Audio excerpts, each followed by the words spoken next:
ഇനി നമ്മൾ നോക്കാൻ പോകുന്നത് ജൂനിയർ ക്ലർക്ക് സെക്രട്ടറി എക്സാമിലേക്ക് വേണ്ടിയിട്ടുള്ള കറണ്ട് അഫയേഴ്സ് ആണ് കേട്ടോ. അപ്പോൾ വീഡിയോയിലേക്ക് പോകുന്നതിന് മുമ്പ് നിങ്ങൾ ആദ്യമായിട്ടാണ് ചാനൽ കാണുന്നതെങ്കിൽ ഒന്ന് സബ്സ്ക്രൈബ് ചെയ്തേക്കണേ. തൊട്ടടുത്തുള്ള ബെല്ലൈക്കൺ കൂടെ ഇനേബിൾ ചെയ്തേക്കണം. ഫസ്റ്റ് വൺ, യു എസിലെ അതിശൈത്യത്തിനും കനത്ത മഞ്ഞുവീഴ്ചയ്ക്കും കാരണമായ പ്രതിഭാസം.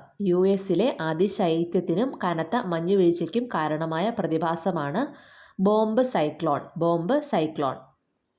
ഫിജിയുടെ പുതിയ പ്രധാനമന്ത്രിയായി ചുമതലയേറ്റ മുൻ സൈനികോദ്യോഗസ്ഥൻ. ഫിജിയുടെ പുതിയ പ്രധാനമന്ത്രിയായി ചുമതലയേറ്റ മുൻ സൈനികോദ്യോഗസ്ഥനാണ് സിദിവേനി റബുക്ക. സിദിവേനി റബുക്ക. ഇംപീച്ച്മെൻറ്റിലൂടെ പുറത്തായ പെഡ്രോ കാസ്റ്റിലോയ്ക്ക് പകരം പെറുവിൻ്റെ പുതിയ പ്രധാനമന്ത്രിയായ വ്യക്തി. ഇംപീച്ച്മെൻറ്റിലൂടെ പുറത്തായ പെഡ്രോ കാസ്റ്റിലോയ്ക്ക് പകരം പെറുവിൻ്റെ പുതിയ പ്രധാനമന്ത്രിയായ വ്യക്തിയാണ് ആൽബർട്ടോ ഒട്ടാറോള. ആൽബർട്ടോ ഒട്ടാറോള.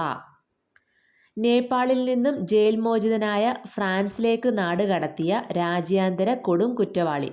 നേപ്പാളിൽ നിന്നും ജയിൽ മോചിതനായിട്ട് ഫ്രാൻസിലേക്ക് നാടുകടത്തിയ രാജ്യാന്തര കൊടും കുറ്റവാളിയാണ് ചാൾസ് ശോഭാരാജ്. ചാൾസ് ശോഭാരാജ്. 2023 ലോക പോലീസ് ഉച്ചകോടിക്ക് വേദിയാകുന്ന നഗരം. 2023 ലോക പോലീസ് ഉച്ചകോടിക്ക് വേദിയാകുന്ന നഗരമാണ് ദുബായ്. 2023 ഇന്ത്യയും ജപ്പാനും സംയുക്തമായി നടത്തുന്ന വ്യോമാഭ്യാസം. 2023 ഇന്ത്യയും ജപ്പാനും സംയുക്തമായി നടത്തുന്ന വ്യോമാഭ്യാസമാണ് വീർ ഗാർഡിയൻ. വീർ ഗാർഡിയൻ.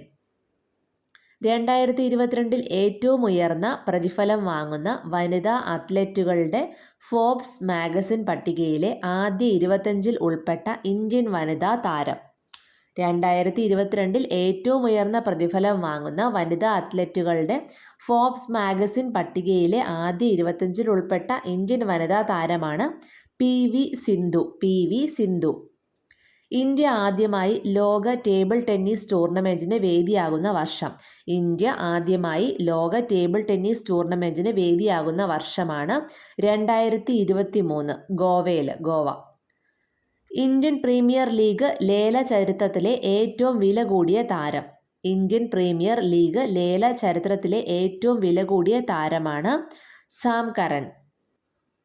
ജീവശാസ്ത്രത്തിൽ യൂറോപ്പിലെ മികച്ച പ്രതിഭകളിൽ ഒരാളായി യൂറോപ്യൻ മോളിക്കുലാർ ബയോളജി ഓർഗനൈസേഷൻ തിരഞ്ഞെടുത്ത ഇന്ത്യൻ ശാസ്ത്രജ്ഞ. ജീവശാസ്ത്രത്തിൽ യൂറോപ്പിലെ മികച്ച പ്രതിഭകളിൽ ഒരാളായി യൂറോപ്യൻ മോളിക്കുലാർ ബയോളജി ഓർഗനൈസേഷൻ തിരഞ്ഞെടുത്ത ഇന്ത്യൻ ശാസ്ത്രജ്ഞയാണ് ഡോക്ടർ മഹിമ സ്വാമി. ഡോക്ടർ മഹിമ സ്വാമി. സെൻട്രൽ വിജിലൻസ് കമ്മീഷന്റെ ആക്ടിംഗ് കമ്മീഷണറായി നിയമിതനായ വ്യക്തി. സെൻട്രൽ വിജിലൻസ് കമ്മീഷന്റെ ആക്ടിംഗ് കമ്മീഷണറായി നിയമിതനായ വ്യക്തിയാണ് പ്രവീൺ കുമാർ ശ്രീവാസ്തവ. പ്രവീൺ കുമാർ ശ്രീവാസ്തവ. ഒഡീഷയിൽ നടക്കുന്ന പുരുഷ ഹോക്കി ലോകകപ്പിൽ ഇന്ത്യൻ ടീമിൻ്റെ നായകൻ. ഒഡീഷയിൽ നടക്കുന്ന പുരുഷ ഹോക്കി ലോകകപ്പിൽ ഇന്ത്യൻ ടീമിൻ്റെ നായകനാണ് ഹർമൻപ്രീത് സിംഗ്. ഹർമൻപ്രീത് സിംഗ്.